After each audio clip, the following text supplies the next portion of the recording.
هموطنان عزیز، دوره که چند پیشتر در سخنرانی ها و مراجعت نامه خود به مردم شریف تاجیکستان اظهار داشتم از آغاز هزاره نو و مخصوصاً از ابتدای سال 2020 وضع جامعه جهانی هم با سبب بحران شدید اقتصادی و مالیوی، هم از نگاه امنیت هر یک دولت و به خطری سلامتی و حیات شهروندان آن نسبت به دوره جنگ دویم جهان خطرناک و وزنی‌تر گردیده ایستاده است.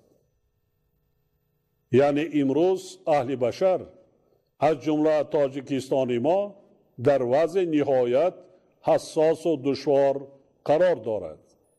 از ماه دکبر سال گذشته بیماری سرایتی کرونا ویروس اول در کشورهای علایده و در یک مدت کوتاه در تمام سیاره پهن گردیده، حالا ساکنان دنیا را به تشویش و اضطراب جدی روبرو ساخته است.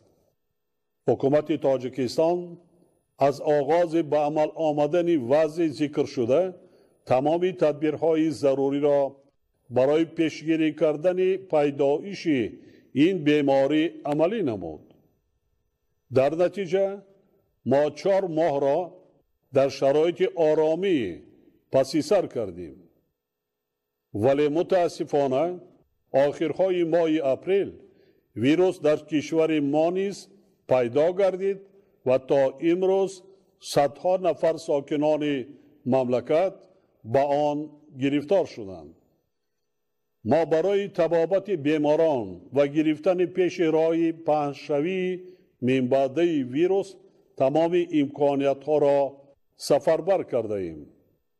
طبیبان در همه مؤسسه‌های طبی با این مقصد مخصوص گردانیده شده برای تبابت شخصان بیمار شب و روز زحمت کشیده ایستادند که با استفاده از فرصت به هر یک آنها سپاس و منتداری بیان میکنم و باور دارم که آنها من بعد نیز به سوگند کسبی خود صادق میمانند و به خلق تاجیکستان صافدلانه خدمت میکنند.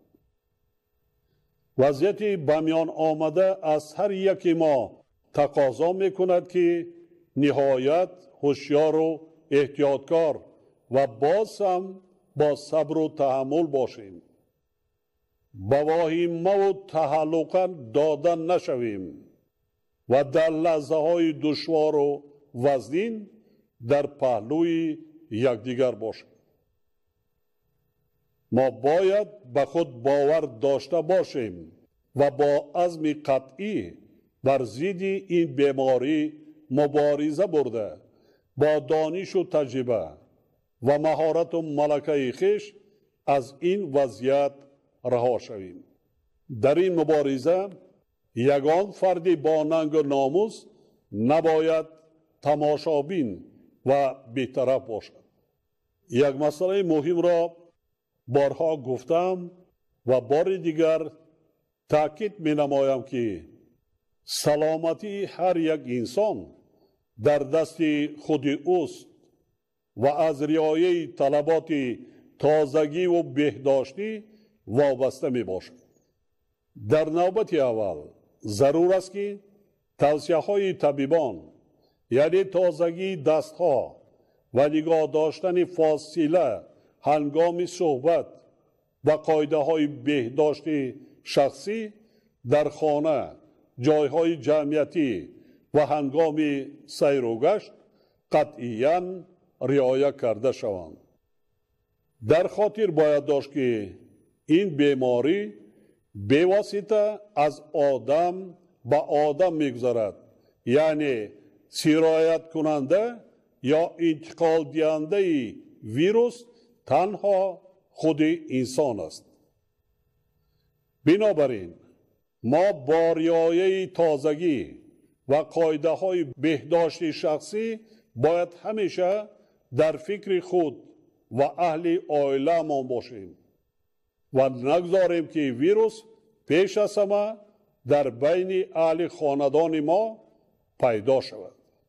تکرار هم شود، بار دیگر همه شما هموطنان عزیزم را دعوت میکنم که ما باید بیش از هر وقت دیگر سرجم و متحد باشیم، اهلانه و صافدلانه زحمت کشیم برای تامین نمودن روزگار خود و هموطنانمان هرچی بیشتر مواد غذایی استحصال کنیم.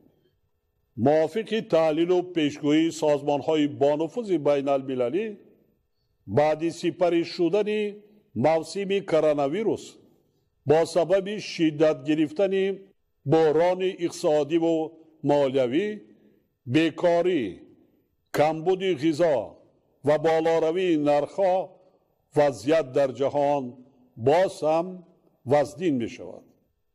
از این لحاظ ما باید تمام ذخیره و امکانیت‌های خودمان را ثمرناک و عاقلانه استفاده کرده برای افزایش دادن حجم استحصال محصولات کشاورزی و تأمین نمودن بازار استعمالی کوشش نماییم. خاطر نشان می سازم که اگر ما به تهلکه و واهمه افتیم، یعنی از وضع امروزه به ترس و ناامیدی گرفتار شده کار نکنیم و محصولات استحصال نکنیم، زیان چنین عملی ما از خطر و ضرر کرونا ویروس به مراتب بیشتر خواهد شد. مهمتر از همه در این مرحله حساس ما باید دست یکدیگر را گیریم. کمک و غمخواری به یتیمان و معیوبان، شخصان نیازمند و بی‌سرابان و عائله‌های کم بضاعت را فراموش نسازیم. برعکس در این شب و روزها همت بلند باشیم، عملهای خیر و ثواب و احسانکاری را بیشتر نماییم. امیدوارم که در این کار خیر صاحبکاران باننگ و ناموس ما و دیگر شخصان وطن دوست و سخاوت پیشه مثل هر وقت پیش صف و نمونه خواهند بود. همچنین ما باید طبیبان را که امروزها برای سلامتی مردم شبانه روزی زحمت کشیده ایستادند دستگیری کنیم.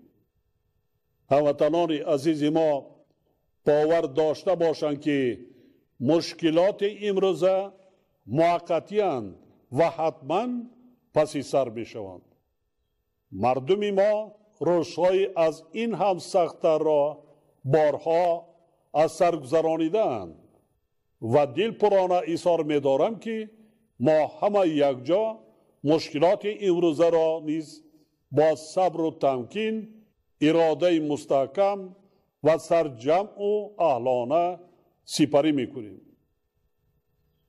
ما باید به آینده نیک خودمان، فرزندانمان و تاجیکستان محبوبمان امید قوی داشته باشیم.